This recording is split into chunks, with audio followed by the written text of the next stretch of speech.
Bem-vindos ao Brain Session, o podcast da Brain Innovation. Aqui a gente fala sobre muita coisa legal. Inovação, agilidade, novas tecnologias e também como desenvolver produto, serviço e novo negócio. Hoje nós estamos com dois parceiros muito importantes para nós. Aqui do meu lado direito, o Mauro. Ele é gerente de TI do Grupo Raimundo da Fonte. Bem-vindo. Obrigado, Nasa. Fico feliz pelo convite, né? Tá falando sobre inovação com empresa que, de fato, ajudou a Raimundo da Fonte a pular de nível, né? Quando a gente fala de inovação, então fico lisonjeado. Obrigado. Bem-vindo.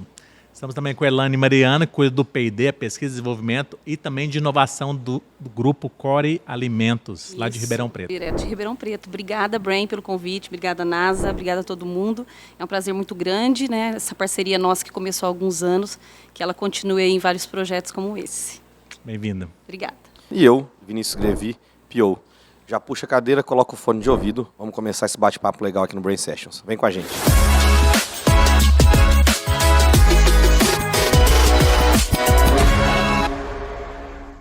Ó, primeira pergunta ligada ao tema, né? A gente está falando de inovação para a indústria hoje. Vocês dois representam indústrias diferentes, né? Higiene, limpeza e também toda a parte de alimentos. Então, Sim. qual foi o primeiro contato que vocês tiveram com o tema? O tema do P&D, o tema da qualidade, o tema da pesquisa dentro da indústria já é muito antigo, né? A gente fala lá da qualidade total, década de 80, Sim. depois veio o Seis Sigma, muito forte para a indústria, trazer aquela qualidade máxima. Então, as áreas de P&D foram criadas nessa época. Mas o termo inovação em si, ele é mais recente, ele começa em serviços, mas ele depois vai para a indústria já no design, né? Design for Six Sigma, por exemplo, ou as ferramentas de design aplicada a produto, embalagem. Então, queria ouvir um pouquinho de vocês, qual foi a primeira experiência, começando lá pela Core, né, com a Elaine, Sim. com o tema inovação em si.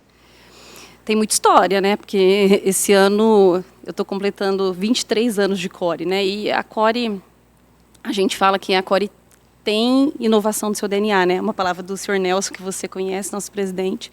Então, desde que eu tenho alguns cases, por exemplo, né? A Core a empresa iniciou há 55 anos atrás com uma padaria sem forno. Então, isso já era inovar, porque quem falava em terceirização há 55 anos atrás, né? Então, por isso que a gente brinca, né, que o DNA Core é um DNA de inovação. E depois tem vários exemplos, mas é sempre aplicado a produto. Então, a esquis, as figurinhas, que a gente comentava aqui agora há pouco, quando a gente trouxe as figurinhas, a gente mudou o comportamento de consumo, né? A bala ela usada exclusivamente como um produto alimentício, para distração, enfim. E a partir daquele momento com as figurinhas, ela passou a ser um objeto desejado de socialização. Quem não queria paquerar ou trocar uma figurinha, exatamente, né? Então, a gente fala da mudança de comportamento de consumo que essa inovação, que foi a Core pioneira, ela proporcionou. Mas, de novo, eu falei de muitos exemplos, trouxe alguns exemplos de inovação em produto.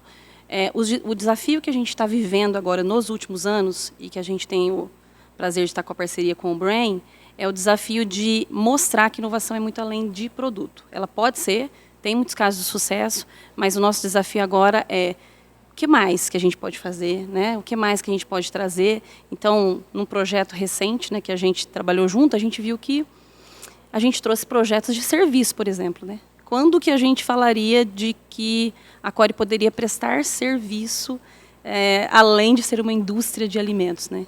Então, são muitos exemplos, mas eu acho que o que a gente vem ganhando nos últimos anos é uma força para mostrar que inovação é muito além de produto. Acho que é isso. Você deu muitos exemplos interessantes da Core, né? Eu conheci o Sr. Nelson e fiquei apaixonado. Ele contou a história, inclusive, da esquis, né? Como que os recadinhos ali começou. Isso. E a importância do que a gente entende da hora bar, da hora café, da hora corredor, né? Eles, numa confraternização, num sábado, exatamente, após um dia de planejamento e trabalho, foram lá para no o Pinguim, né? Que é um Isso. bar super famoso em Ribeirão Preto, que é de Ribeirão e região, vai saber. E quando eles viraram aquela bolachinha da cerveja, que fica o chopp, tinha uma mensagem daquele fabricante de bebidas. Se tem uma mensagem aqui e as pessoas estavam interessadas em virar cada uma daquelas bolachinhas para saber a mensagem, hoje a gente está com algumas bolachinhas aqui, por que não está também nas balas? Por que não fazer isso chegar ao consumidor como um pequeno torpedo, né? Quem é mais antigo vai lembrar dos torpedos, uma mensaginha curta ali. Mas para a Elaine em si, o tema da inovação, quando surgiu para você, que já está lá há 23 anos? Olha, para mim, que também sou mineirinha lá de Arceburgo, trabalhava na unidade de Minas, né? E sempre na área de P&D. E fui desafiada em 2014 a criar a área de inovação dentro da Core. Então, eu vim para Ribeirão Preto com esse propósito de criar a área de inovação, mas, assim, conhecia do desenvolvimento, estar no laboratório, não conhecia das ferramentas. Então, para mim, isso está completando agora em fevereiro 9 anos, né? Então, para mim, aquele foi o marco, porque ali eu busquei me desenvolver, né, e aprender mais. Fui buscar um MBA, por exemplo, de gestão de projetos, para conhecer de ferramenta, trazer mais o consumidor para dentro das tomadas de decisão, e ali realmente foi uma virada de chave, inclusive, para a empresa, né? Porque aí a gente criou um laboratório de inovação, aí a gente começou a ampliar o olhar de inovação para a empresa como um todo, não para um departamento específico. Então, acho que foi essa viradinha de chave que aconteceu lá em 2014, e eu brinco com o meu diretor atual, que é o Daniel Andreoli, que vocês conhecem, eu falo para ele, cara, vocês criaram um monstro, porque a gente se apaixona por inovação, né? A gente é apaixonado por P&D, mas quando você entra no mundo da inovação, sai corações dos olhinhos. Então Criar é isso. algo novo é diferente, né? É diferente. Está fazendo alguma coisa ali nascer. Eu acho que traz um pouco para esse ambiente nosso corporativo também. De ver que o que você está construindo ali não é só o que você faz normalmente todo dia. Você começa a pegar essa parada e fazer um negócio diferente, criar um produto novo, criar algo que o mercado pode aceitar e pode facilitar ou beneficiar pessoas lá do outro lado. E assim como agora a gente tem exemplo a Raimundo da Fonte. E aí, Mauro, conta um pouquinho pra gente também de como foi sua primeira experiência aí que você teve com inovação. Bom, cara, eu tô na Raimundo há 13 anos já, né? Cheguei lá em 2010. Esse é um grupo que nasceu na década de 40 com o nosso fundador, Raimundo da Fonte, e sempre foi um cara muito visionário. Então, quando ninguém trabalhava com plástico, com garrafa plástica, ele já estava lá correndo atrás para implantar, né? Ele conversou pequeno, de fato, com um produto que era o Espirante Sentinela, que tinha lá em Recife, depois foi para o Alerta no Rio de Janeiro e terminou. Ele veio a falecer, né? Vítima da Covid logo pela pandemia. Mas assim, é um cara que respirava coisa nova, respirava inovação. Assim, a gente lá na TI, eu tô lá há muito tempo, então eu tive gerentes anteriores. E a gente tinha inovação tecnológica naquela época, que não deixava de ser uma inovação, e outras empresas não tinham. Não é? Principalmente no Nordeste ali, uma empresa com matriz em Pernambuco, então sempre teve um olhar bem carinhoso para o que é que eu posso trazer para melhorar o que eu entrego pro consumidor final, né? Sempre teve essa preocupação. E aí eu acho que o meu primeiro ponto mesmo que eu trabalhei com inovação de fato na Raimundo foi quando a Brain chegou lá, de fato. A gente teve eu ainda como analista de sistemas, né? A gente teve um projeto bem legal, B2B, né? Que hoje é sucesso, hoje já está totalmente implantado, faturando na casa de milhões, enfim, com vários clientes. A gente está só colocando ele, né, em prática, ampliando para outras filiais do grupo, que tem uma logística mais complicada, fica mais afastado do centro. Aqui em Paulista, lá em Recife, a gente está na região metropolitana. Então, se eu pegar um raio de 100 km, eu consigo atender todo mundo com caminhões pequenos nossos, mesmo da frota própria. E a gente consegue escoar essa produção seguindo uns princípios que a gente viu lá que funcionava no próprio MVP. Então, principalmente quem é do varejo. Então, o cara do varejo ele queria ser atendido em 48 horas no máximo. Ele tinha um ticket médio menor. Não é? Ele tinha uma dor muito grande da gôndola dele lá, tá vazia. Então, todas essas dores foram estudadas e a gente viu que dava certo. E eu tenho esse ponto de inovação, principalmente para mim, que o MVP construí, né? De fato, eu como analista de sistema, eu construí o negócio. E eu fiquei muito feliz, cara. Quando eu fui lá... o projeto por dentro, né? Você colocou a mão, ajudou esse negócio a nascer, na concepção da ideia. Justo, estudei um framework para fazer o MVP de forma rápida e funcional, que pudesse chegar na mão do cliente e dizer assim, ó, bicho, tá aí, testa aí. Deixa eu ver se o que eu fiz está funcionando realmente. Eu fiquei muito feliz quando eu cheguei lá, a gente visitou alguns clientes pequenos, né, do pequeno varejo. E eu vi o cara usando o MVP que a gente idealizou, né? Toda aquela parte de pitch inicial, desde a visita lá num pequeno varejista até chegar naquele ponto do MVP, assim, me deixou muito entusiasmado por ver que algo que eu fiz ali, algo que todo mundo se mobilizou para fazer, na verdade, né? Eu meti a mão na coisa, mas teve toda uma movimentação, todo dia tinha reunião, todo dia tinha daily, a gente até atrasava um pouquinho, né?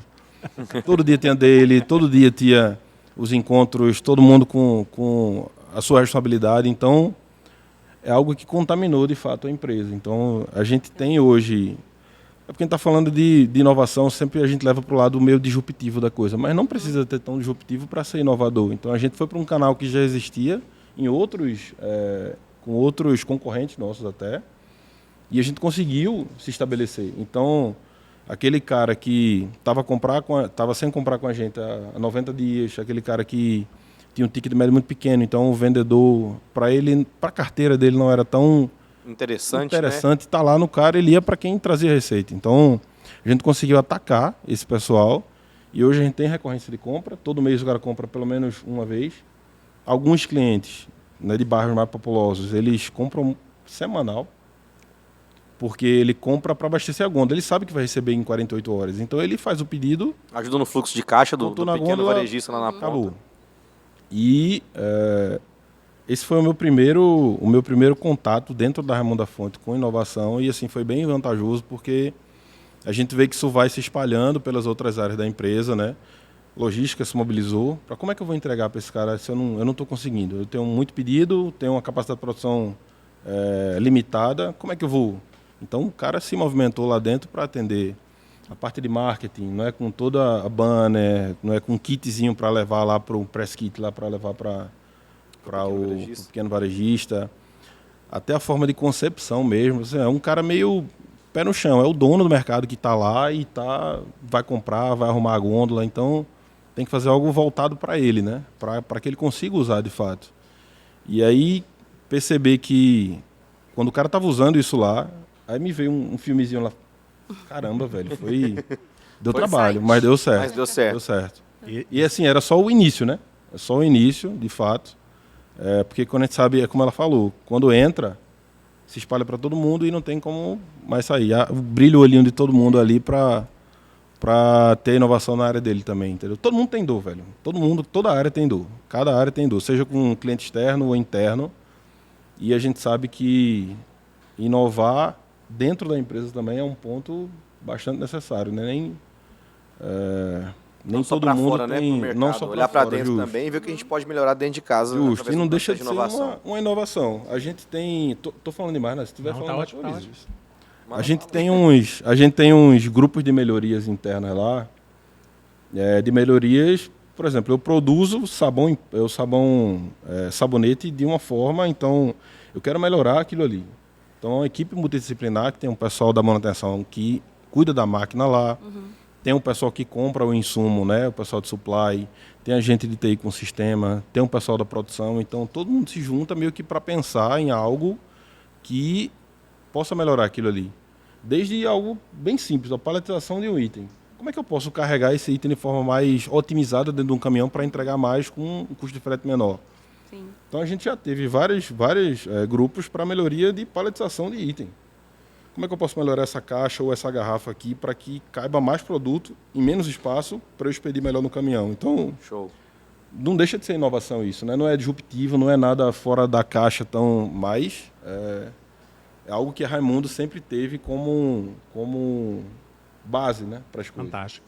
Vou dar uma estatística para você. 97% das inovações são incrementais nas empresas. 97%. Somente 3% das inovações são disruptivas. Isso é importante para a gente não tirar a credibilidade de quem está trabalhando qualidade, processos, projeto, eficiência operacional, a digitalização das jornadas. Isso tudo faz parte de um processo incremental da inovação. E a indústria, principalmente no Brasil, a gente fala de uma indústria 4.0, pouquíssimas indústrias no país que estão vivenciando esse modelo 4.0. Então a gente tem uma indústria 1.0 que agora está conectada à internet. Uma 2.0 que agora a máquina emite algum sensor, algum indicador e lembra que é preciso uma manutenção, é preciso parar a máquina, está aquecendo demais. Uma 3.0 onde a gente já tem recomendações, mas alguém precisa ir lá e trabalhar essa recomendação de forma manual. Alguém tem que olhar a tela, olhar o BI, olhar uma ferramenta de controle ou de manutenção e atuar sobre aquilo. E uma indústria 4.0, a gente já fala de a automação orgânica da própria indústria com a máquina fazendo a sua própria recomendação e atuar sobre aquilo. Ou seja, pouquíssimas empresas que estão nesse nível. Então, por isso que eu ainda continuo valorizando o trabalho muito forte quem trabalha P&D, processos, projeto de inovação. E o Mauro citou vários exemplos desse, né? É que muitas vezes não é reconhecido, né, como inovação. Inovação incremental, às vezes, dentro da própria empresa, da própria indústria, não é reconhecido como inovação. A inovação é disruptiva, é o sonho, é o que está longe. Na verdade, é isso. Grupo de melhoria é para inovação.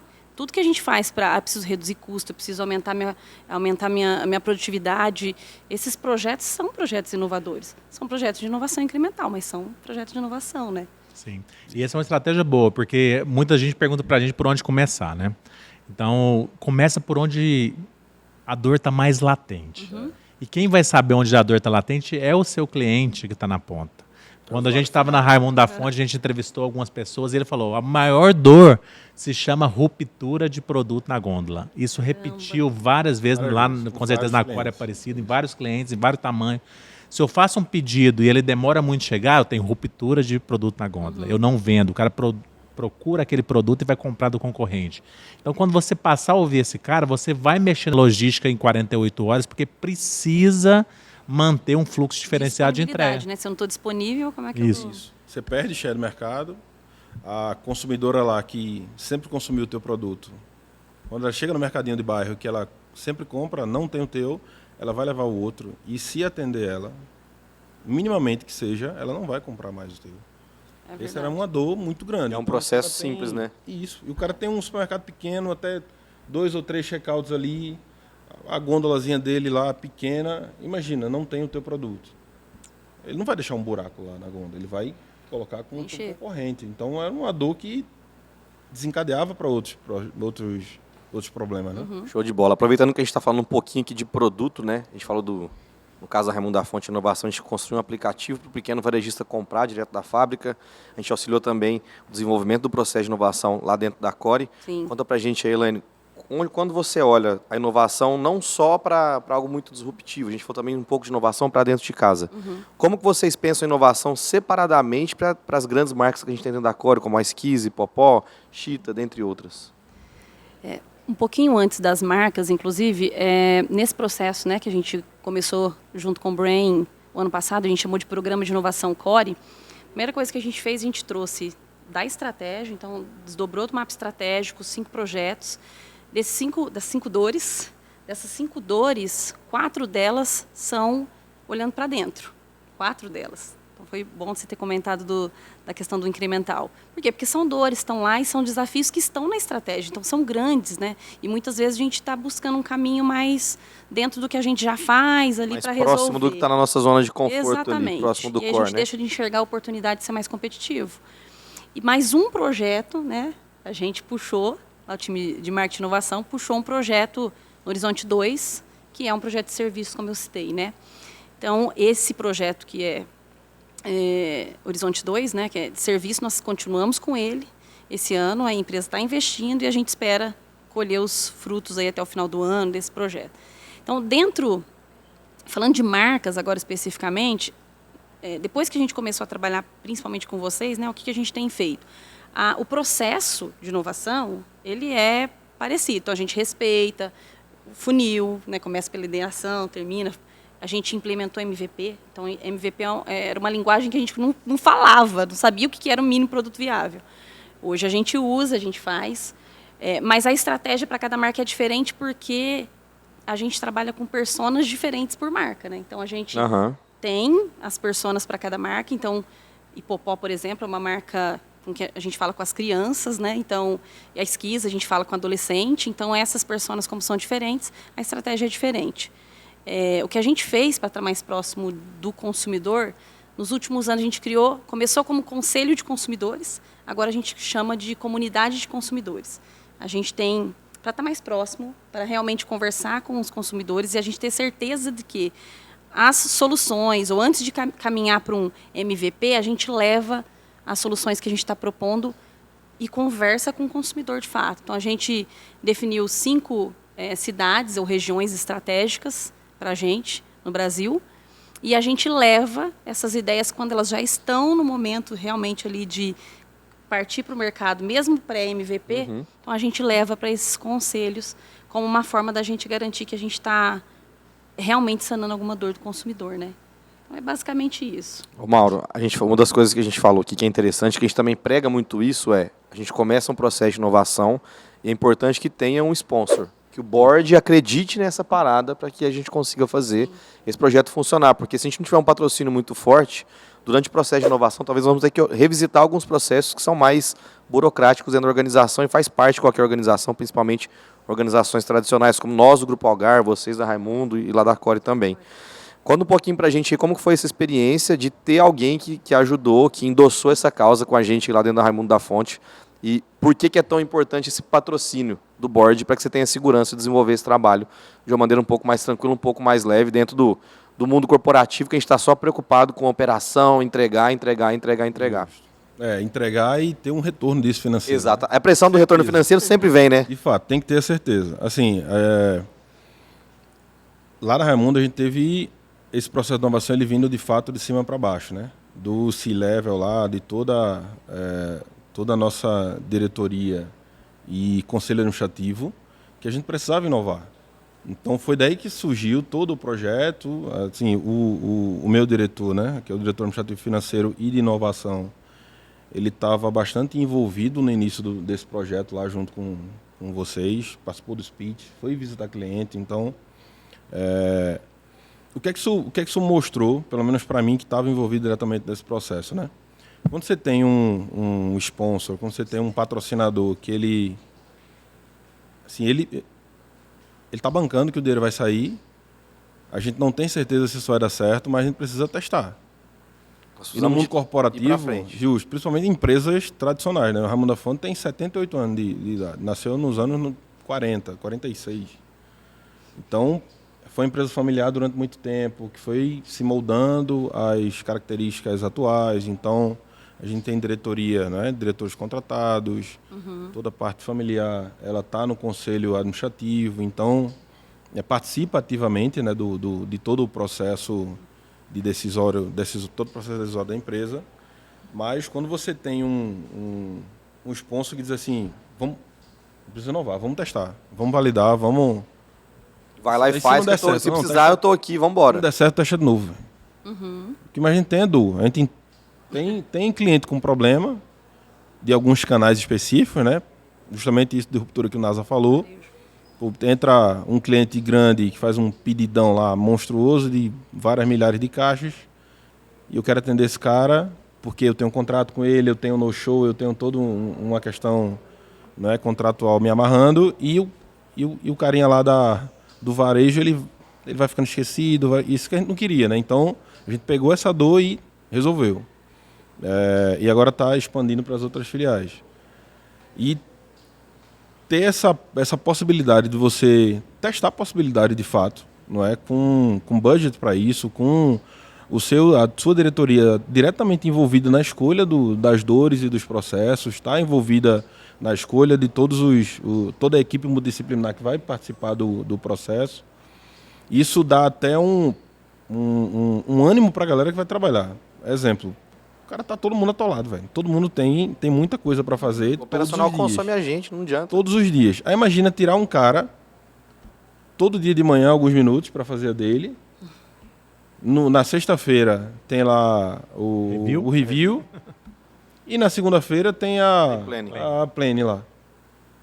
Imagina tirar várias horas da vida desse cara que ele já está todo atribulado de muita coisa para fazer. Então, quando isso vem de cima, não é, para o nível operacional da coisa, a diretoria tá apostando, ela está investindo grana, tem uma consultoria pesada que é especialista nisso, então a gente ainda até teve com vocês ministraram alguns cursos lá de metodologia ágil, que é algo que a gente não tinha lá, de fato. Assim, até colocava no orçamento, mas às vezes não ia porque tinha outra coisa, enfim, é muita coisa para fazer e pouco tempo, pouco braço. E quando vem de cima para baixo, né, do C-level, da diretoria e do conselho, assim, estou bancando aqui um budget para a gente, quais são as maiores dores e como é que a gente pode inovar, como é que a gente pode entregar de forma melhor para o consumidor final, porque a gente está falando de um nicho ali mas atinge diretamente o consumidor de bairro, não é, que vai sempre naquele mercadinho lá, não é, que compra sempre da tua marca, no dia que não tiver ela vai comprar outro, e esse era uma dor pesada que a gente tinha, e ajuda, né, até a mobilizar as áreas quando você tem alguém de peso dizendo assim, ó, vamos, a gente tem que mudar um pouquinho. Mauro, e eu acho que essa questão de ter o patrocinador mesmo e também de transformar a inovação num processo.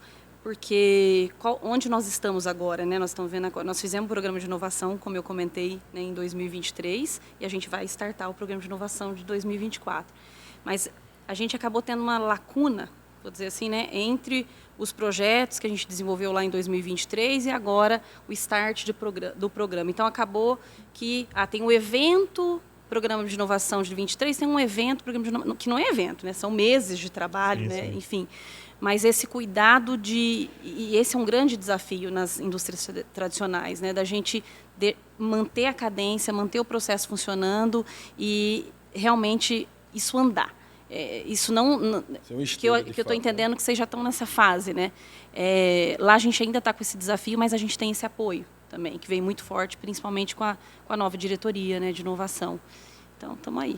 Eu sempre dou uma dica assim, né? Quando a gente entrou tanto na Raimundo da Fonte quanto na Core, a gente falou, a gente precisa envolver os donos, são empresas de dono, né? Isso. E Raimundo da Fonte é o nome do fundador, né? Algar vem das iniciais do nome do nosso fundador, Alexandrino Garcia. A Core, mas você tem o senhor Nelson, que é a personificação da marca, né? A personificação da marca Core dentro da empresa. Então, eles estarem presentes no lançamento do programa, isso, nas reviews de resultado, nas bancas de avaliação, isso, ajudar no conselho, né? Tem conselheiros externos, conselheiros da família, conselheiros que não estão envolvidos no programa, defender a pauta da inovação, isso vai ajudar muito a reverberar que não é um modismo da inovação, isso, mas uma necessidade de renovação plena, né? As áreas de produto, as áreas de serviço, a área de logística, operação, ela já tem uma cadência de resultados que está ligado à eficiência operacional, ao zero de desperdício, né? Tudo que a gente já aprendeu aí desde a reengenharia até o Seis Sigma. Mas a inovação ela traz um intangível muito importante, que é como que eu posso gerar um dinheiro realmente novo para a companhia, independente do que eu faço. Uhum. Como que eu posso conquistar novos clientes, independente daqueles contratos que eu já tenho. Uhum. Como que eu posso abrir um leque novo para serviço de algo que eu nunca pensei. Então, se não tiver um sponsor forte o suficiente para bancar essa incerteza em fóruns como Conselho, como Redir, a gente vai cair sempre na ideia de que a área de P&D, ou processo ou tecnologia, precisa servir à eficiência operacional do dia a dia. Isso, durante um bom tempo, ajuda bastante, onde você tem, principalmente, o mato está alto, que a gente fala, você ainda tem muita eficiência para tirar. Baixa, né? Mas, de fato, para o futuro, para os próximos 70 anos, né, para os próximos 80, 50 anos, ou no nosso caso, os próximos 100 anos, não vai ser o que nos trouxe até aqui que vai levar a gente para os próximos 100. Certamente. Então, esse olhar do dono, do sponsor, do conselho, dos rituais com a diretoria, faz com que o time que está ali destacado, junto com tudo que eles têm que fazer, destacado para aquele projeto, sinta a necessidade de fazer uma boa entrega, porque tem dono olhando. Isso ajuda muito. Eu lembro muito dos conselhos, por exemplo, da Raimundo da Fonte, além dos donos e dos vice-presidentes contratados, você tinha conselheiro externo, que conheceu o projeto pela primeira vez. Então, a defesa, né, a gente sempre faz isso, a defesa é da própria empresa, dos POs da própria empresa, né? E o Mauro assumiu, mesmo sendo, né, da área técnica, assumiu essa figura de PO desse projeto, ele defendia business, defendia financeiro, direto para o conselho. Então, se pudesse falar, vocês também, Elaine, também falar um pouquinho sobre as novas competências que a gente adquire ao entrar no mundo da inovação. A gente sai da zona de conforto. Total. Porque tu tá tentando convencer, lembrando do meu caso, né? Tu tenta convencer um conselheiro, um acionista, de fato, a liberar, a acreditar num projeto que tu vai iniciar um teste, tu vai validar, tu vai fazer validar essa hipótese, que pode dar certo ou não, não é? Mas se der certo, os ganhos são esses, os clientes que a gente vai recuperar são esses, quais são as dores, né? Por que esses clientes foram embora da Raimundo da Fonte? Por conta disso, disso e disso. Então, a gente vai atacar isso aqui para trazer os caras de volta. Trazendo eles de volta, quanto é que isso vai gerar de receita? não é? A gente terminou o ano, como eu falei mais cedo aqui, com um compilado lá acima da casa de milhões, não é? No B2B. E era de clientes novos, clientes que estavam negativados, clientes que compravam com 90 dias de espaço de tempo, né? de tempo. Clientes Talvez não compravam mais, mas não estava negativado, ou seja, o cara estava indo no AD comprar, o cara estava indo no cash, então a gente conseguiu trazer esses caras de volta para o nosso pool de clientes. também se acaba. Inovação, entendeu? E assim, eu lembro que interessante, a gente estava preocupado com o processo do vendedor, né? Pô, nós estamos tirando o vendedor, né, da linha de frente para colocar um processo mais simples para quem está lá na ponta. E tinha toda essa preocupação da remuneração do vendedor, que o vendedor ia achar ruim, que a carteira dele ia diminuir a comissão e tudo mais. Só que, na verdade, esse cara, lá no começo, ele não visitava esse público-alvo que a gente trabalhou, essa persona que a gente desenhou para esse projeto. Uma das coisas que a gente teve uma experiência é como que a gente coloca um aplicativo, né, para trabalhar num segmento, numa área de atuação que a gente tinha o vendedor e também plugou o chatbot nessa solução. Como que foi essa quebra de paradigma aí dentro da Raimundo da Fonte? A gente tinha uma preocupação muito grande com o cara que sempre estava na ponta vendendo para esse cliente, né? Então era a carteira dele, o cara tinha uma relação de amizade, não é, muitas vezes com o dono do mercadinho lá do pequeno varejo. Então a gente fez essa rodada de entrevistas lá para saber como é que funcionava. E uma das considerações que a gente levou mesmo, como consideração do projeto, é que o cara não era visitado. Eu me lembro muito bem disso. Estava lá, não visita o cliente lá na ponta e não vende o produto da gente, não está lá, o cara tá descontente. Quando a gente foi testar, a gente viu que isso não era uma verdade absoluta, né? Alguns clientes, de fato, por comprarem bem menos, aquele cara bem pequeno, mas alguns, o cara tinha uma relação de amizade e de confiança com o vendedor, entendeu? Alguns, o vendedor era o que tirava o pedido lá, né? A dona do mercadinho, geralmente, assim, tem uma visão bem clara na minha mente, de uns outros que eu fui visitar, tinha um mercadinho aqui, que tinha um funcionário do caixa só, um lá no açougue e uma lojinha de roupa dela que ficava do lado. O vendedor, a gente foi lá com o vendedor, vamos tirar um pedido aqui, não pode tirar, meu filho. Pode fazer aí, depois você vem aqui. 100%, Só que não precisava nem de perguntar o que tinha que cara, comprar, ele já como falava. é que a gente vai tirar um cliente de um cara desse? A gente viu que não pode ser desse jeito, a gente tem que ter um meio termo da coisa. Então tinha cliente que era aderente, de fato, porque ele era mais, não estava tão bem atendido, não era tão interessante para a carteira do cara, mas tinha cliente que ele disse, tu quer receber em 48 horas, se comprar por aqui, vai. Pelo vendedor, a gente tem todo aquele problema de atendimento, de ruptura, né, de uma carteira maior, de ADs e cash, levando toda a parte de estoque, que é o que a gente está melhorando, de fato, sempre melhorando. Mas a gente viu que nem todo cliente dava para entrar, não é? Então, o que é que a gente fez? Tem que ter um cara para cuidar do digital, ir lá. Porque essa pessoa ela não vai pegar o celular e abrir comprar. o aplicativo e fazer, né? Uma senhorinha de 60 e poucos anos, 70 anos lá, que tinha quem cuidasse, mas... Então, a gente tem que é um consultor B2B, né, que ele visita esses caras, ele vai relembrando, ele entra em contato, não é? E esses com mais dificuldade, ele vai lá para ajudar. Mantém o contato vivo, né? Isso. E o cara tem a opção de comprar tanto pelo digital, né, através do consultor, né, entrando em contato com ele, ou pelo próprio app, e tem a possibilidade de comprar pelo vendedor que ele sempre comprou. Então, a gente tem uma carteira, tem vários itens, né, disponíveis lá no app para ele, mas não tem todo o pool de SKUs que a Raimundo tem. Tem mais de 400 SKUs, então a gente não poderia colocar tudo no app. Né? Nem tudo faz sentido estar no app ainda. Então, ele tem a possibilidade de manter o relacionamento que ele tem ainda com o cara e comprar pelo digital. Depende de quando ele quer receber esse pedido, né? Depende da necessidade e da urgência que ele tem nisso também. Mas a gente tomou cuidado de, tu não vai perder aqui não. Então, teve uma reorganização interna dos canais dentro do próprio Plancon, né? Da própria planejamento comercial, para que o cara não ficasse meio desassistido. E hoje a gente tem pedido entrando pelo digital do mesmo cliente e entrando pelo aplicativo direto. Aplicativo pelo vendedor. Entendeu? Mas esse desafio de chegar no pequeno varejo, ele é comum. Para nós também ele existe, a gente está desenvolvendo um projeto também, inclusive ele vai entrar no programa de inovação desse ano, que é um projeto de omnichannel, né? Hoje a gente tem, por exemplo, em Ribeirão Preto, a gente tem uma loja, que é uma loja de fábrica, e isso que você está falando, ele compra pelo aplicativo ou ele compra pelo e-commerce, ele recebe pela loja física, enfim. Acho que trazer essas oportunidades, né, para a gente garantir que a gente esteja no pequeno varejo, por exemplo, para a Core hoje, a maioria dos nossos clientes são atacado. É o grande canal de distribuição que a gente chega. A gente está no cash também, mas pequeno, e no varejo menor ainda. Então, imagina no pequeno varejo, o desafio que é você chegar. E, de novo, a gente falou de disponibilidade agora há pouco, né? Se eu não estou lá, Sim. enfim. Então, quero leva. conhecer mais esse projeto.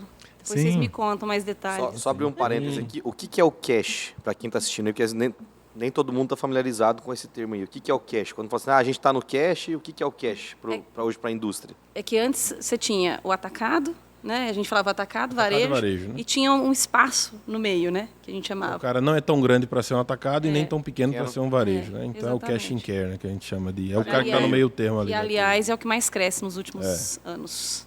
Muito bom. E a gente vê um novo ator que são os atacarejos. Isso. Também. Eu vendo Crescendo- para o CNPJ, mas Absurdo. também No você CPF. pode comprar no CPF. Exatamente. E absurdamente. o grande desafio da indústria, gente, eu lembro de participar de reuniões sensíveis a esse tema. É como continuar trabalhando com toda a cadeia de distribuição que está com você há 70 anos, há 50 anos, sem abalar essa relação, os distribuidores, os atacados, as grandes redes varejistas, né? E chegar em alguém que é desatendido. Essa é a principal dor. A gente convenceu a diretoria a se sensibilizar com o projeto, porque nós mostramos que tinha gente querendo comprar e não conseguia há mais de 90 dias, 120 dias, 150 dias. Mas que não quer dizer que ele não comprava. Ele fechava a porta do pequeno varejo às 10 da noite, pegava a sua picape, ia num atacadão, Exatamente. num É de onde atacarejo, ele num cash, fazer a sua compra e repor a gôndola de manhã. Então, isso é não atender bem o cliente, isso é não colocar o cliente no centro. Ele quer o seu produto na gôndola, só que ele está rompendo, como você não atende ele bem nessa categoria, ele está comprando de uma categoria que compra de você com as margens mais apertadas e os desafios maiores. Então, a sensibilidade eu acho que sempre é olhar quem sente a dor. E não tem como fazer isso da nossa cadeira do escritório. Não tem como fazer isso comprando pesquisa de institutos.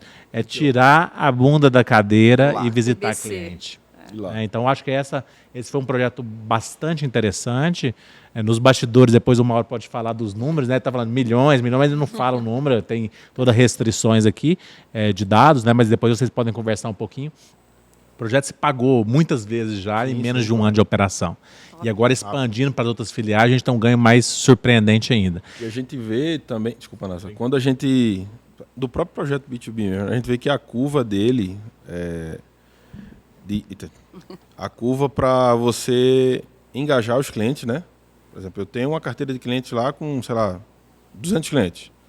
É isso aqui que eu quero trazer para o digital, por exemplo. Então, no primeiro mês, números hipotéticos, tá? 2 clientes. No segundo mês, De 8. repente, Daqui a pouco, meu amigo, sobe que a logística fica doida para ter que entregar. A gente tem um estoque de segurança para atender esses caras, né? Porque a gente tem que garantir que o que ele comprou vai Funciona. chegar, de fato. Foi um dos princípios desse projeto.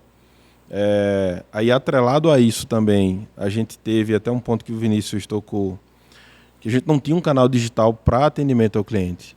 A gente não... O cara, o dono do mercadinho, o dono lá, ele ligava para o vendedor, contava o problema, o vendedor ligava para alguém do setor comercial, ou ligava direto para o setor responsável, seja logística ou financeiro, fazia todo o desenrolo interno e ligava para o cara, já tu recebe aí, ou tá em tal, teu pedido não saiu ainda, o teu pedido tá... ou teu título tá em aberto, ou tu vai receber já o boleto. Então tem uma série de dores que a gente não sabia, mas o vendedor ele gastava cerca de 28% do tempo dele só resolvendo o problema interno. Então isso aí a gente já viu, opa, isso aqui pode ser um ganho massa, né? Pro cara visitar cliente, não é? Tá estudando a carteira dele ali para trazer mais receita para a empresa. E aí o que é que a gente fez? fez uma entrevista com esses clientes, né, com todos os clientes desse canal, e viu que 28% do tempo do cara ele resolvia problema interno do vendedor. Ao invés de vender, ao invés de estar correndo atrás de receita, ele estava, né, resolvendo problema interno. Destravando o processo dentro de casa. Como é que a gente vai... qual o caminho natural para resolver isso? Um atendimento online. Então a gente foi para essa via aí do chatbot, né, através do WhatsApp Business, construiu os fluxos lá a gente fez uma série de perguntas, né, quais eram os problemas que você resolve mais. É boleto, é segunda via de boleto, é pedido que não chegou, quero saber como é que tá. O famoso paretão 80-20. Justo. Eu quero saber em que estado, se o meu pedido chegou lá dentro. O meu pedido eu digitei faz uma semana com o vendedor, cadê? Não estava sendo aprovado. Então, aprovou o financeiro, avisa, ficou disponível para faturar, avisa, faturou, avisa. Isso tudo de forma ativa, né? Saiu para entrega, avisa, né? E a gente está estudando formas de melhorar isso ainda mais, colocar mais fluxos. E é aí que vocês entram, tá? Um pouquinho mais para frente. Mas é algo que já está tá em uso. A gente está estudando outros canais também, porque a dor do varejo é uma, a dor do AD e do cash é outra. Então, é esse ponto que a gente vai rodar agora para expandir ainda mais esse canal digital de atendimento para outros canais. Né? E quando a gente vê que a experiência do cliente é boa na ponta, a tendência de adesão a esse novo processo, por mais que no começo tenha uma resistência, todo mundo quando tem um processo de mudança, deixa eu ver, a gente é resistente por natureza. E quando a gente vê que a experiência é boa, os outros varejistas vão falando, vão conversando entre si, vendo que esse processo funciona, é muito menos burocrático. E outra, a gente está numa geração agora que a gente quer ser independente. Eu não quero depender de ligar para o Mauro, eu quero um negócio rápido. Eu não quero ligar para o Mauro, nem para a Elane, nem para o NASA para falar assim, e aí, como é que tá? Eu quero ser avisado para ter a tranquilidade que eu vou dedicar meu tempo para outras coisas que são mais rentáveis para o meu mercado. E esse é um dos desafios da logística. Elane, lá na Core, quais são os desafios da logística, principalmente que a gente fala aí de mercado interno e também um mercado gigantesco de exportação que vocês atuam também dentro da Core? Olha, vou te contar um desafio recente.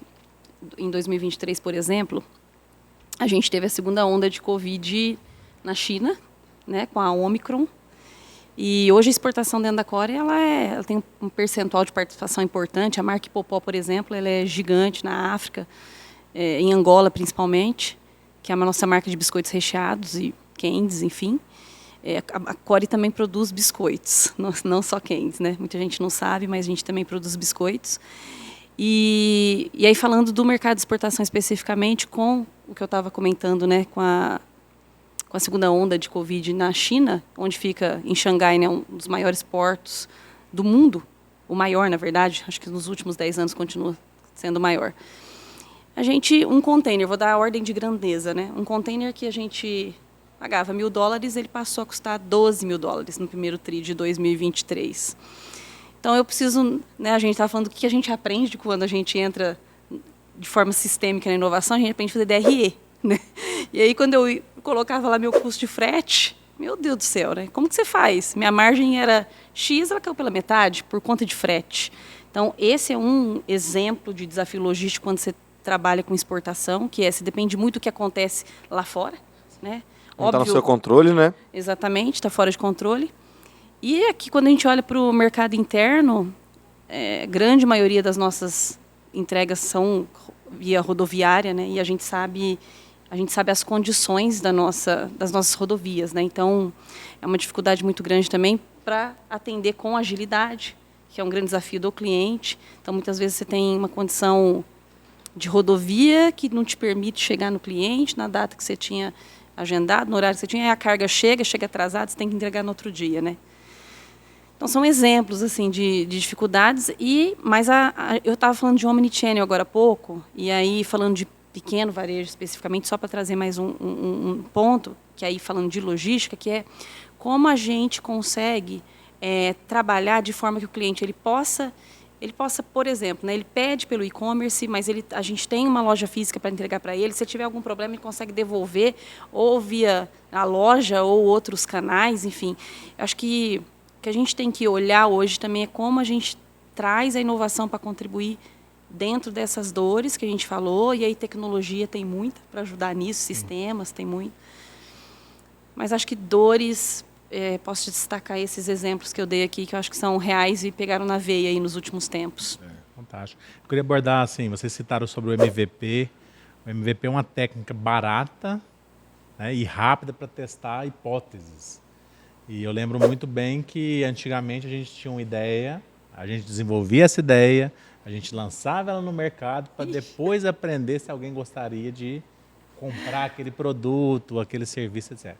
Na indústria isso é mais sensível, porque quando você tem uma super ideia, ou o seu diretor ou o dono viajou para o exterior e trouxe uma super ideia de algum produto, você precisa desenvolver aquele produto, coloca na gôndola mais um SKU e vai entender que ninguém comprava aquele produto.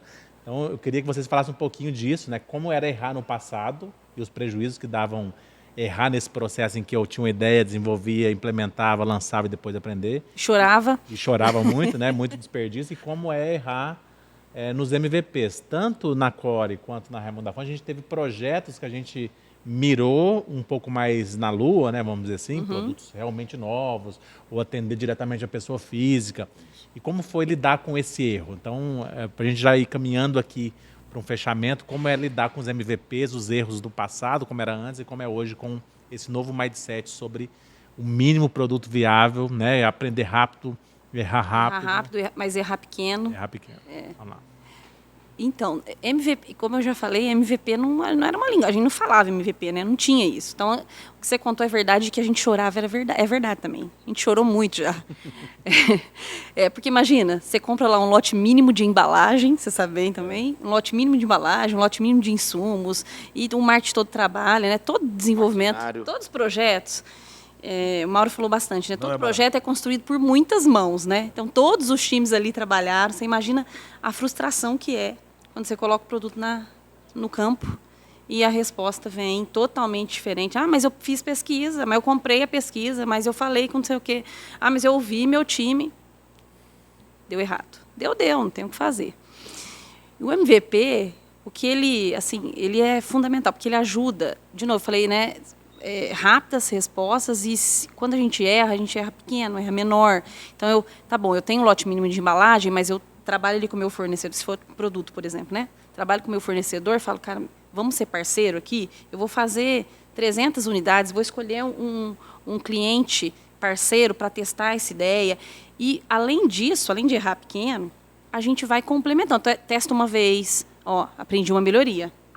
Testa já com a melhoria, aprendi mais uma. E assim por diante, né? Então, quando a gente vai juntando tudo isso, chega lá na frente, você olha e fala assim, poxa, a proposta inicial que eu criei, ela andou, já estou na 10ª versão, e é essa daqui que eu ainda vou rodar dentro de um tamanho maior.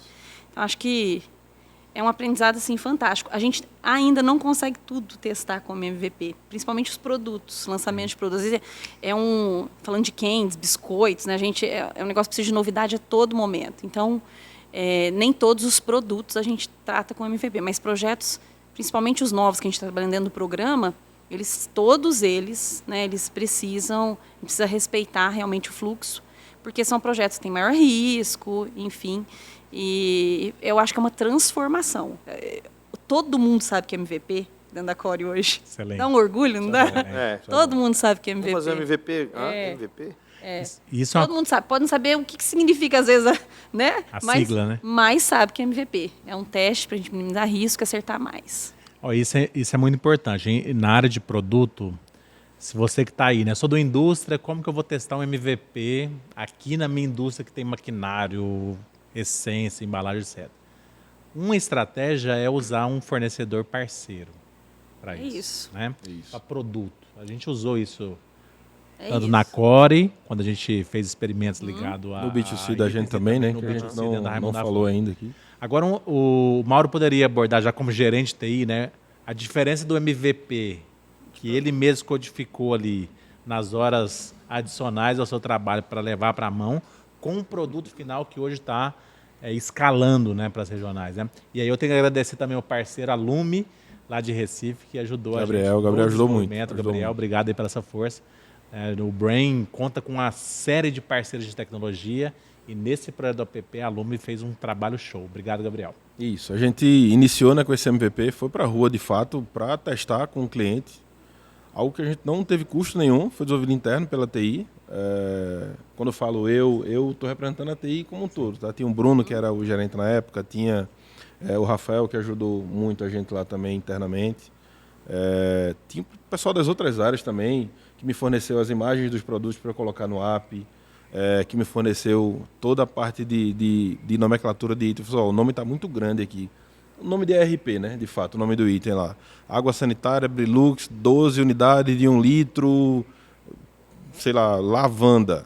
Desse tamanho o nome. Então a gente precisava diminuir. Então, foi lá pro cara do marketing, ele deu uma enxugada pra gente. Então, teve um apoio de todo mundo para esse negócio, né? E quando a gente viu que dava certo, da maneira que a gente tinha pensado e feito, pronto, agora está na hora de ir atrás de um parceiro. E foi aí que a Lume entrou. É do meu amigo Gabriel, um cara especial demais, um cara que sabe muito. Eu visitei até o escritório dele esses dias, então o cara está bem antenado também no que está acontecendo no mundo. Ou seja, é um parceiro nosso hoje também para manter esse app e evoluí-lo, né, de acordo com as necessidades do negócio atual. E hoje ele não está, assim, tá diferente de fato, está profissional, está algo escalável, está algo que... Mais robusto, né? Porque o MVP foi para a gente testar se dava certo ali mesmo. foi algo para a gente validar, mas a forma que fazia ali é a mesma forma que é feita hoje, né? Só muda que hoje eu tenho uma segurança maior, eu tenho um código fechado, eu tenho isso suportado tanto para iOS como para... As integrações com sistemas legados de vocês internos. Com o sistema legado interno, com o DataSul, né? Ou seja, fez o pedido lá, ele traz para o DataSul.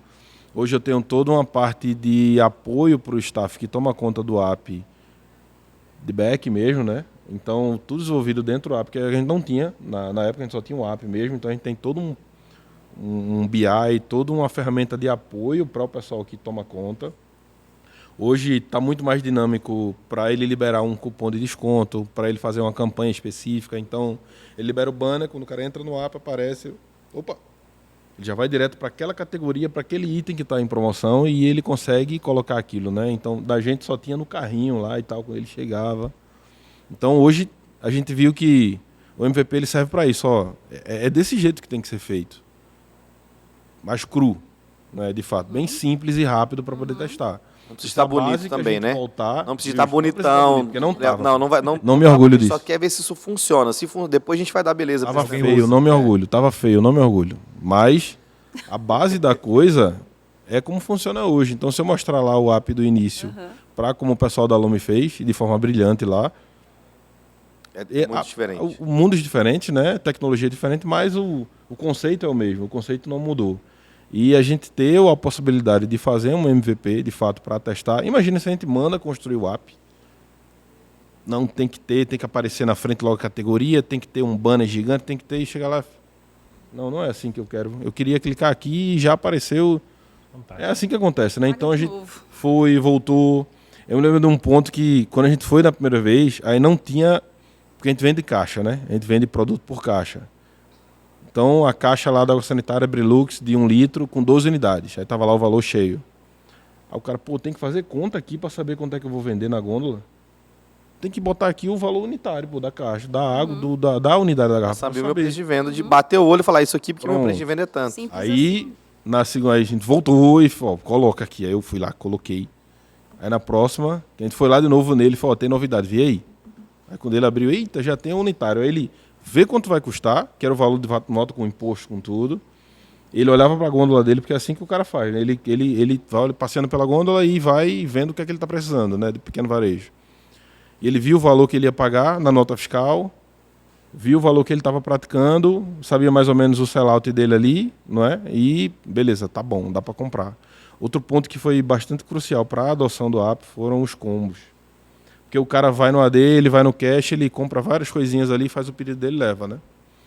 E no app a gente fez isso também. Pegou um produto de giro alto, um produto de giro baixo, alguns produtos, né, um mix deles, e criou alguns combos ali para ele dizer, esse aqui eu vendo pouco, mas o preço está bom, e esse aqui eu vendo muito e está de fato mais abaixo do que eu for lá no AD. Então, assim, há vários pontos que a gente viu com o cara lá, se eu comprar isso com esse aqui, não dá para tu dar um desconto não?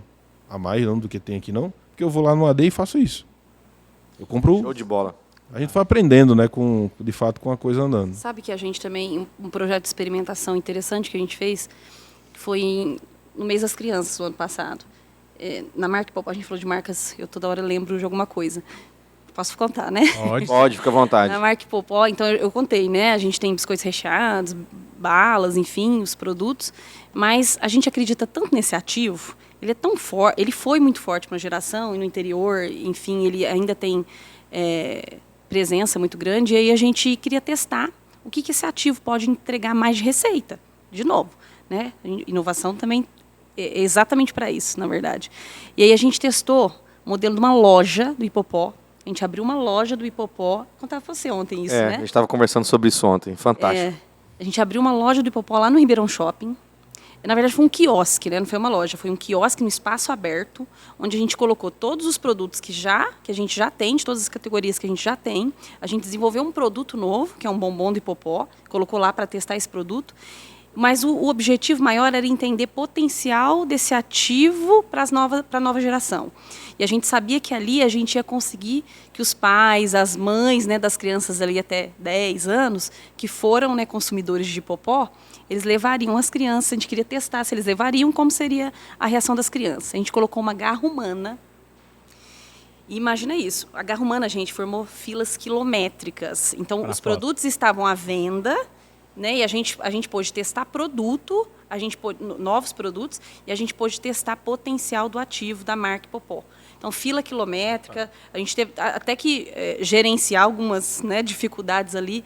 Mas, por exemplo, Hipopó pode ser uma franquia de quiosques e de diversão para as crianças?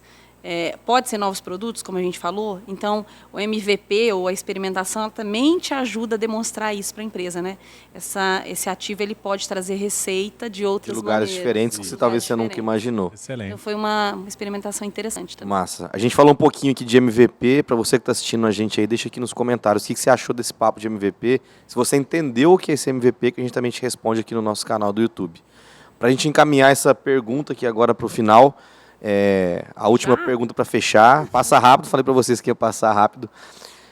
Uma pergunta rápida para vocês aí. Se vocês precisassem de começar esse processo de inovação hoje dentro da empresa, por onde vocês começariam? Vocês começariam o quê? Vou começar treinando, vou começar testando, vou começar em produto, vou começar com eficiência operacional.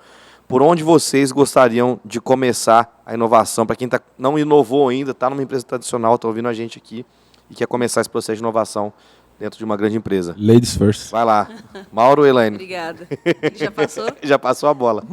Bom, se eu fosse começar hoje, 2024, pensando nos desafios todos que a gente tem vivido, a primeira coisa, né, precisa estar muito claro na estratégia que inovação é importante e que ela vai realmente ajudar a trazer mais resultados para a empresa. Então, acho que precisa estar lá. Tem que estar escrito. Não pode estar só numa vontade ou num sonho. Tem que estar escrito. Então, desdobrar isso. Tem que ser priorizado, né? Ser priorizado na estratégia. Mas vai acontecer se tiver esse apoio do board e se a gente trabalhar dentro da cultura para fazer acontecer e a inovação, ela realmente ser... Falei essa frase algumas vezes, mas eu vou falar de novo, que eu acredito muito, ela ser um processo e não ser um evento. Então, acho que cultura, nessa experiência que a gente teve junto com o Brain, a gente trouxe 30 líderes, que a gente chama de liderança estendida. Então, assim, as coisas só acontecem, tá bom, board, óbvio, então estratégia, para estar na estratégia o board tem que estar apoiando, mas você tem uma série de pessoas ali que precisam te ajudar a fazer acontecer, desde os internos, como é esse time que eu acabei de fazer, até os parceiros que a gente traz, né? Porque a gente precisa saber tudo. Tem um monte de parceiro bom para contribuir. Acho que essa questão de aculturamento realmente que leva para a inovação e olhar o curto prazo, tem que olhar o curto prazo, mas não deixar o médio e longo prazo fugirem. Porque senão, no médio e longo prazo, talvez a gente não conte a história dos 55 anos ou dos 70 anos, né? Show de bola. É e aí, Maurão? É isso mesmo. A gente vê que a coisa de fato acontece quando vem de cima, a gente já falou isso aqui, né? E para empresas tradicionais, a coisa é um pouquinho mais complicada até. Porque às vezes o cara está acostumado, está bitolado daquele jeito, as cobranças que ele tem para dar resultado certo, não é? Não é aquele negócio, ó, vou testar, vou gastar esse budget aqui para testar essas hipóteses e ver se de fato traz resultado. Se trouxer o resultado é esse aqui, ó. Minimamente é isso. Acho que você tentar elencar, assim, você mudar o mindset da empresa é algo muito difícil, né, para fazer. Então você ter o parceiro certo para cuidar disso. Porque às vezes você não tem a cultura do ágil, você não tem a cultura do errar rápido, né, errar E consertar Aprender rápido. rápido, consertar aprender a ir lá e correr atrás e, pô, esse não deu certo, vamos para outra, né? Transformar o processo de inovação numa esteira é algo muito difícil. Uhum. Mas eu acho que o ramp-up dele é bem legal, porque começa difícil, mas quando a coisa já está enraizada na empresa, fica bem mais fácil engajar, pegar algumas horas daquele cara ali e utilizar para inovação. Então, hoje é mais uma dica para empresas que são bem conservadoras, bem tradicionais, é você ter um parceiro especialista, de fato, né? Ter isso escrito lá, né? Na estratégia. No estratégia da empresa, mas você ter um parceiro certo para te ajudar nesse processo, porque é difícil, velho. E puxar a orelha quando precisa puxar a orelha. Fazer a coisa, ó, tá puxando a orelha de diretor para entrar na dele, para entrar na review, para entrar no planning. Então, porque eu tô falando na minha participação como PO, era difícil, né? Você ter as horas do cara lá para estar na tua planning lá ou para estar na review, mas é um cara que iria partir dele, pô, muito bom. Ou não é isso aí não que eu quero não. Então tu tinha que estar lá, o cara, né, da entrega. Então isso, ter um parceiro correto para que ele consiga plantar essa sementinha lá, que já veio de ideia, então se for atrás do parceiro, é porque já está com a ideia de, pô, tem que inovar aqui. Então, é encontrar o parceiro certo, envolver todo mundo da tua empresa, porque de fato é algo que engaja, né? Tu tem um especialista na área de marketing, tu tem um cara do TI que vai desenvolver ou vai ter uma visão mais holística ali da coisa, tu tem um cara do P&D lá embaixo para ver se faz sentido, se for algum produto, enfim. Acho que o engajamento de todo mundo, ter a liderança da empresa, né, o C-level ou a parte de decisório lá de conselho, ter bastante envolvida também nesse processo, acho que é um começo aí. E de fato, fazer tudo sozinho internamente, a não ser que você tenha uma galera muito especialista em gestão ágil e inovação interna. Que hoje focada nisso, né? Focada só para isso. Que o cara só faça isso. E de fato a gente não tem. Nenhuma empresa tem. Tem algum braço que é uma spin-off ali, não é? Algumas empresas de gigantes aí de energia renovável até tem uns spin-offs e tal. Mas uma empresa tradicional, a gente está falando de empresas tradicionais que nunca inovaram, né? A pergunta foi essa. Então, é difícil você fazer tudo sozinho internamente. Você tem que ter alguém que valide aquela opinião que você tem também, né? Porque vai ajudar ali, pô, o cara é especialista nisso, ele está vendo que isso aqui que eu quero fazer, o que a gente idealizou aqui faz sentido. Garantir os rituais. Então, garantir ritual, que isso é muito difícil. É muito difícil. Muito difícil. O cara chegar às 8 lá para fazer o daily e o daily demorar 10 minutos. E o daily demorar 10 minutos. É difícil também fazer demorar. Uma hora. Depois o cara fala assim, não, é 10 minutos. Usa o WhatsApp para desmarcar, hoje eu não posso. Porque hoje, porque fulano, porque ciclano. Já fiz várias vezes. Não me orgulho disso não, mas já fiz várias vezes. Mas é a realidade. No início da coisa é difícil. Você não tem a cultura, a cultura de fato, né, do ágil. É difícil se adotar. E é rotina. É virar rotina. Primeiro projeto entrou, a área viu que dá certo, a área lá que estava meio com o pé atrás de entrar, mas entrou e ajudou e deu certo. E começa a se espalhar para outras áreas da empresa também. Pô, eu quero também. Excelente. Eu tenho essa dor aqui, então vamos trabalhar. Vamos botar ela no pitch também para ver se faz sentido. Então é algo que vai contaminando todo mundo e todo mundo sabe o que é um MVP, justo. É isso aí. Muito bom. Vocês falaram muito dessa ideia do bichinho da inovação picar, o bichinho da agilidade picar. Eu vou dar uma notícia boa, né? O Grupo Algar vai completar quase 100 anos de idade, tem 25 anos que a gente trabalha em inovação. 70 de Algar Telecom. 70 anos de Algar Telecom esse ano. E esse bichinho da inovação da agilidade nos picou há bastante tempo. E uma coisa que eu queria falar para vocês na mesa e para quem está em casa. Funciona. Os métodos novos funcionam para criar coisas novas. Não dá para fazer a mesma receita do jeito que a gente sempre fez, com os mesmos produtos. Então tem que ter novos métodos para criar novas coisas.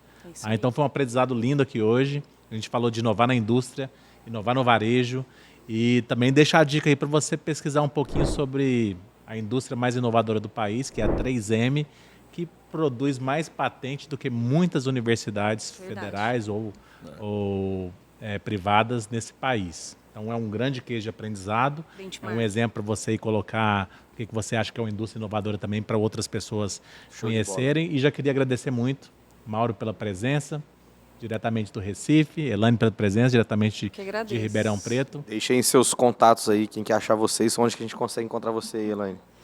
Vai me encontrar no LinkedIn, Elaine Mariano, só procurar. E muito obrigada mais uma vez, adorei. Foi mais fácil do que eu imaginava. Eu falo pra você, todo mundo vem gravar podcast, a gente comenta. Fala, cara, é fácil, é o que vocês vivem no dia a dia. Quando a gente fala o que a gente faz, não precisa de ensaio, né? É bem mais tranquilo. Justo. Do que a gente Espero nossos convites. Não teve briefing, não teve... Tranquilo. O normal, Papo que é a normal. vivência da gente, né? Exato. É o que vocês fazem há muito tempo e muito bem. Acho que o projeto nosso lá da Raimundo é um case de sucesso de vocês. E o papo fica mais leve, mais light, né? tranquilo. Deixa os contatos aí, Mauro, pro pessoal Meu te achar. contato, todas as minhas redes sociais são Mauro César MS, César com S, né? C-E-S-A-R. Tanto LinkedIn como o Instagram também. E é isso. Muito obrigado, Nasa. Muito obrigado, Vini, também. Foi um prazer estar aqui. Foi um convite bem... Eu achei bem inusitado, assim, primeira vez que eu participo num podcast para falar de algo que é a minha vivência, que é o meu trabalho, né? Massa. Estou na indústria há 13 anos, né? Vim desde suporte ao usuário, né? Consegui evoluir para a parte de infraestrutura, sistemas, né? Até assumir um cargo de gestão com a oportunidade que vem aparecendo quando você trabalha muito, né? Isso aí. Quando você Show de trabalha bola. muito, a coisa dá certo. Prazer te conhecer também, Mauro. Pô, foi um prazer todo meu. Bom, nós vamos ficando por aqui nesse último episódio do Brain Sessions, que a gente falou um pouquinho sobre indústria. Deixa seu like, se inscreve aqui no canal e também deixa algum tema que você gostaria de ver algum episódio nosso novo no podcast. Até a próxima, tamo junto. Até mais, tchau, tchau. Valeu, gente. Tchau. Valeu.